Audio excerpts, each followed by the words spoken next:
Hey, join us today as we talk about the Chinese philosophy of Wu-Wei, a concept that became popular around the 4th or 3rd centuries BCE. And we're going to talk about how Wu-Wei might just be useful as we navigate these waters of a global health and financial crisis. More on that when we come back.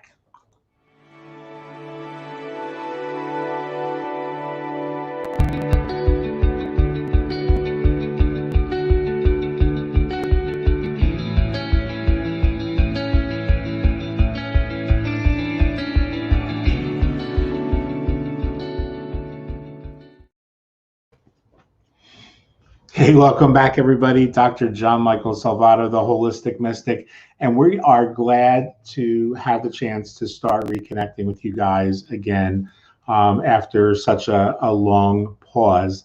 As many of you know, I have had a bit of a rough experience on my hands with COVID-19 and all sorts of secondary issues that seem to arise and be connected with secondary conditions like coughing or things that came from coughing, like issues with my neck and not sleeping properly and having a poor appetite and all of that. But I'm really glad to say that I'm back. I'm glad to say that I'm feeling incredibly well. And that I'm extremely thankful for that. So I thought I would start off. Let me go ahead and turn the comments on here. I thought I'd start off today with a segment on Wu-Wei. So I decided I would start redoing these at the end of the week rather than the beginning. And the reason for that was I think that Wu-Wei was unquestionably one of the most significant tools in my personal toolbox in dealing with what's been going on this time around. So let's go ahead and dive in. Let me get a little tea here. So the word Wu Wei is a compound word in Chinese. Wu means no, or it's a word that's used for negation, and Wei means forcing. So the principle of Wu Wei is not forcing or effortless action. You see, I don't really believe that life expects us to do nothing, especially when challenges and crises are going on. I don't believe that we're meant to just sit there, but neither does life require us to engage forcefully 24 hours a day, 7 days a week. See, there's a tendency to think that we have to battle these crises, and that's easy to understand. I mean, you turn on the television and listen to anything that's being said in the media, and it seems like this is a battle. Even in medicine, when we approach pandemics, we approach them with an aggressive strategy, and that's not necessarily bad. It's certainly a better approach than the abysmal lack of action and denial that we see from the Mango Menace and his administration. But it's not necessarily how we as individuals are best served in approaching this. So for the individual, there are options. Some of them are more magical and beneficial than others. Some of them are require more effort than others. So okay, so think about a ballet dancer, and it takes years of focused and intense training to go into becoming an accomplished ballet dancer to be able to perform on stage before the Queen or before an audience in New York. And when we watch those performers, however, their movements are graceful and effortless, or they appear effortless, and it looks neither contrived or forced. Now, I've heard teachers in the Taoist tradition in the United States tell students that Wu Wei means to do nothing, to allow things to unfold of their own accord. And I'm quite sure that they meant well, and I'm quite sure that they probably didn't mean that the way that it sounded. But I don't believe that Wu Wei originally meant that we just do nothing and allow things to unfold. See, when I was in the hospital, they were talking about putting me on a ventilator, and a ventilator is a great example of something that's forced. It can save lives, but in the process, it can also cause remarkable damage and put a strain on the lungs and a strain on the body. And I knew when I was dealing with COVID-19 that the problem wasn't that my lungs weren't breathing. I knew that it wasn't a mechanical problem. I knew that, and understand, when your lungs aren't breathing, when you're not able to mechanically breathe, a ventilator is a great option. But I knew that my lungs were breathing, they just weren't getting oxygenated. So in talking with the doctors, we opted to increase my level of oxygen, to give me a shot. Sorry, but this eye is crazy tearing right now. So I said, let's up my level of oxygen for a period of time. Let's see if this works, because I feel like I'm just not getting oxygen. It's not that I'm not doing the work. I'm still breathing. And so for my part, I knew that what I had to do in that moment was quiet my mind. I was scared. I was, my heart was racing, because I knew that if this didn't work, I was going to be on a ventilator. And I knew that people who go on ventilators historically have a harder time coming off them, and generally end up with less than positive outcomes. And so I did what I could to quiet my mind. I did what I could to kind of still myself and find that rhythm, that still, quiet, effortless rhythm that our bodies carry naturally from day to day. And while I could say that I relaxed into that rhythm, and that's probably true to some extent, it didn't mean that I did nothing. It didn't mean that I waited for things to unfold. In fact, I probably worked with more focused intensity than I had on anything in recent months, probably in recent years. But the work itself wasn't forced. It was a gentle moving into action. That's probably the best way I could put it. See, lots of us are experiencing cabin fever right now. I get it. Added to the fact that many of us, myself included, have not seen the promised $1,200 in recovery or stimulus money. Our businesses may have slowed down. The ability to carve out me time, may be interfered with the kids at home, and your husband or wife or spouse or partner at home. Maybe you're with family members or parents, and so carving out that time for yourself becomes difficult when you're with a bunch of people 24/7. And and so as I was getting ready to do this today, I was brought back to this idea of Wu-Wei. And I remembered a conversation with my spiritual teacher, with Ma Jaya, who told me that every breath and every effort we make should be based on the study of the tides. And she told me, go sit on the beach. One of my favorite things to do anyway. And she said, sit there this afternoon and watch all afternoon until dinner time. Watch what the waters do. And then come back. And we'll talk about this in a couple of days. So I think each of us could benefit from striving to be a bit more like the tides. The tide doesn't try to force itself on the shore when the tide's going out. Neither does it try to hold itself back when the tide's coming in. See, the tide doesn't try to wear down the rocks and the cliffs, nor does it. I got to take these glasses off. Nor does it try to exert effort to create great waves or to still itself to create still pools. And we can be like that right now. Even if it's only for 30 minutes a day, what if we relax into the effortless flow of our breath? See, our body, that's one of the greatest rhythms that we can tap into, because our body maintains it for us.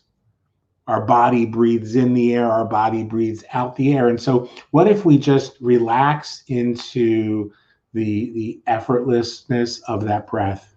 I see Richard here. Richard, it's great to see you, brother. Richard says, often we're learning to do what leaf, breeze, and tide do naturally. Yeah, isn't that true? That's really what this is all about. So we say, okay, I'm just going to follow my breath. And create that safe space that's hours and hours alone. We can observe what's happening in this moment. Like Richard just said, the leaf does that naturally. The breeze and the tide do that naturally. And we can choose to act without forcing. We're still the one who's holding the pen, writing the story of our lives, but we choose not to force conversations when there's nothing to say. We can choose not to stay busy all day so that the nights end up feeling particularly long when you're in confinement. We can allow ourselves time each day for insight meditation so that we can begin to explore, discover the possibilities for something new, something greater, something maybe that we didn't have time to think about before, when this moment has passed and it becomes safe for us to go back into the world. There's an expression, I just looked at it too, with the way that this cataract is making my eye water. I probably won't be able to read it. Actually, I don't even know where the book is. The saying in the Tao says something like, superior virtue exists because it doesn't try to be virtuous, and inferior virtue exists because it can't let go of the attachment to become virtuous. It says it probably a little bit more eloquently. But when we do that, that number on ourselves, we do it every day. We strive to try to be something. We get this idea in our head. We think that we have to be the best at whatever we're doing because what's everybody else going to think? And so we force it. And usually that just fucks things up even more than they were when we started. But when we relax into the flow, and that's really what this is about, we just relax into the flow. We continue to act. We continue to be proactive. But we find that rhythm and we realize sometimes things get better and sometimes there are challenges. Sometimes things are a little bit rough. Hey, Margie. Spring always follows winter. And so we continue to apply meaningful and unforced effort, a brick at a time, a day at a time, because here's the thing, guys. I know it's scary. I know it's aggravating. I know that we all want to be at the other side of this pandemic. But here's what else I know. I know that if I were starting out in Brooklyn, New York, and I walked for 8 hours a day, within 6 to 8 weeks, I would end up, if I was heading south from Brooklyn, New York, and walked 8 hours a day, within 6 to 8 weeks, I would end up in Orlando, Florida. Now, it's just a matter of how hard I push myself. If I force myself, if I try to do too much, I'm going to end up in the hospital. And my journey is going to take longer if it ever gets accomplished. But if I just take my time and I walk for 6 or 8 weeks for 8 hours a day, taking breaks, having meals, stopping to look at everything that's all around me, not only do I arrive, excuse me, at my destination, but the journey itself becomes the most important part. And sure, I get it. We could talk about metaphors like that all day long. It sucks to be confined to your home. I know yesterday I snuck out down to the riverfront just so that I could spend some time with the flora and fauna of the riverfront, especially when everything is so deserted. It's kind of a treat. But the only time that it really sucks, and I challenge you to think about this, it never sucks when you're in the moment. See, it only sucks when we're outside the moment, when our focus is on not now. So right here in this moment, you're enjoying thinking some new thoughts, or you're wondering what I look like naked or what somebody else looks like naked, which might or might not be enjoyable for you. But the thing is, you're in control. You're driving the vehicle, and everything is good. Unless maybe you're thinking about me naked, and that may not be so good.